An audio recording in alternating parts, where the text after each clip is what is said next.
Hi folks, here's another update from the Microtronic Emulator project. If you followed my channel, then you know that the current thread of development for the Microtronic emulator is that next generation emulator, which has an OLED display, a loudspeaker, SD card file storage, a real-time clock, all these little goodies. So that's what we are working on in 2019 and 2020.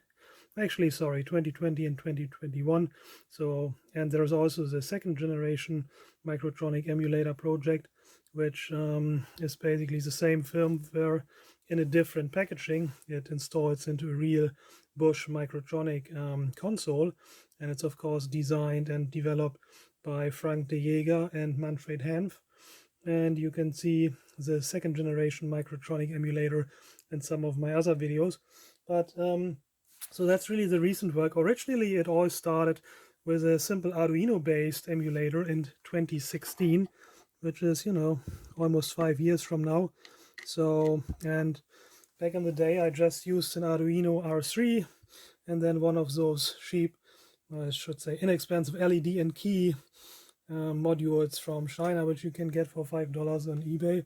And that actually is quite a retro authentic experience, you know. Unlike the next generation one, it really behaves almost like the original, right? So the key sequences, they're only little extensions over the original, like a blinking cursor and so on, right?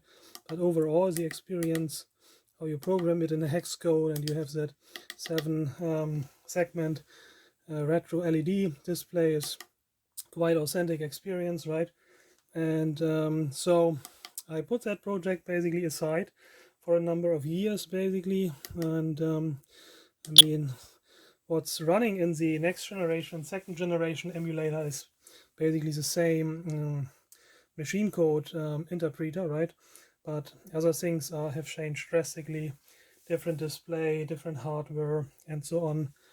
But another enthusiast recently looked at my old GitHub repository and was actually trying to bring that back. And I said, well, maybe that's not such a good idea, because I really haven't compiled this in the last 5 years. I don't know how much the Arduino platform and the IDE has changed in the libraries, whether it still works that way, right?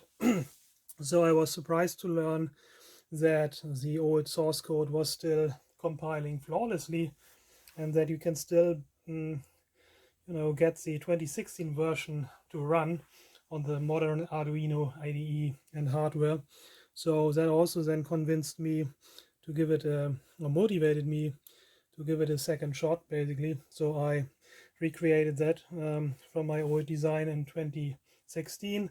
So that's actually 2021 re-implementation. And I made some changes to the firmware. For example, the programs are no longer stored. The ROM programs are no longer stored in the EEPROM, but they are now in the PGM space, the program space. For example, the NIM game and so on, right? No, actually, that wasn't the NIM game, but the NIM game is on old PGM 7. There it is. And yeah, also you can use the EEPROM then in order to store the memory content, because otherwise there's no SD card. Your work would be lost. You do this with old PGM2, basically dumps the current project into the current memory content into the EEPROM, and then when you power it up again, right, you can just restore basically the memory or core dump from the EEPROM with old PGM1.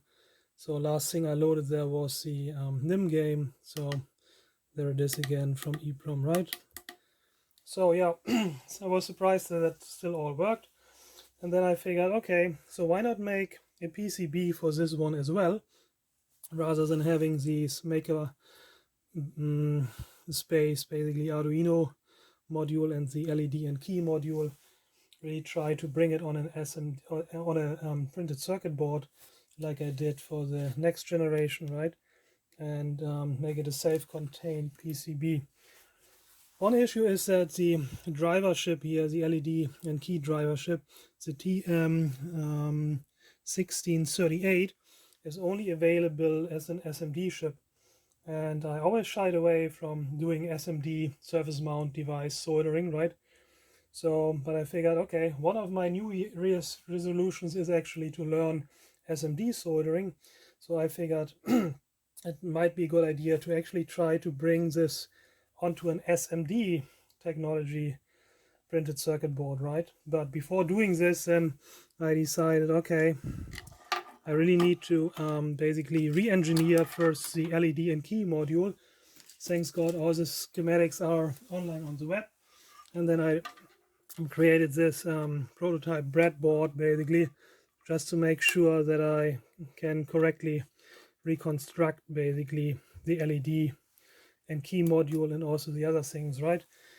So I had to then get the EM1638 and solder it onto one of those breadboard friendly SMD carriers. So that was the first SMD chip I ever soldered in my life, and turned out to be not as difficult as I thought it would. So that was all good, right? And then I figured out how to basically wire it up, right? And now basically I have the same functionality as in the Arduino-based version that I just showed you. And I can, you know, here are the function keys. I can load the NIM game again, right? And can run it. So that's again not the NIM game, but a crazy counter. So let's clear the memory and load the proper game, PGM 7. And there it is, right? So that's all working well. In addition to the Arduino-based module, I figured it might be nice to have some more storage space rather than using just the internal EEPROM in the Arduino or in the ATmega chip, right? I added this little I2C 256 kilobit EEPROM, and that can be used now to store programs. So rather than just dumping the whole memory content before you do this, right? This hold PGM2. This time now it asks you for the slot number, and I can have up to up to 42 programs stored on in that 32 kilobytes EEPROM, right? So if I want to store the memory contents to bank 00, I specify it like this. And it gets stored into the little EEPROM there, and I can I can load it back from there with PGM1. And again, I have to specify the bank or slot number 00, and that way I can get my NIM game back from the EEPROM. So other little extensions are, if I'm going to bring it to an SMD PCB, I will also add these bus drivers, right? These are CD5040 BEs, buffers, non-inverting hex buffers, and I have pull-down resistors for the inputs that protects the Arduino inputs, or the ATmega inputs I should say, and then the outputs are also driven by another buffer, right? So everything is, you can pull some more juice out of these and out of the Arduino outputs. And yeah, that should be it. So I'm going to get all the chips that are required for this SMD PCB in SMD form. So I already have the ATmega 328P in SMD form. I have the TM1638. I also have the two bus drivers, right, in SMD form. I still need to get the EEPROM, the I2C EEPROM in SMD form, but then I'm basically good to go, right? So, and of course all that runs a little bit faster than the original. So how about loading prime numbers, right? That's one of the ROM programs which I put onto PGME, and then you can see prime numbers being enumerated. It starts with a 1, which is incorrect, but after that, you know, it comes up with the right prime numbers. Yeah, so I must say I like this first old version with the LED display, because it's really very authentic, like the original Microtronic. Of course, I also like our second and next generation versions, because they have a lot more functionality, right, with regard to how we use the display. It can even display mnemonics and things like that, right?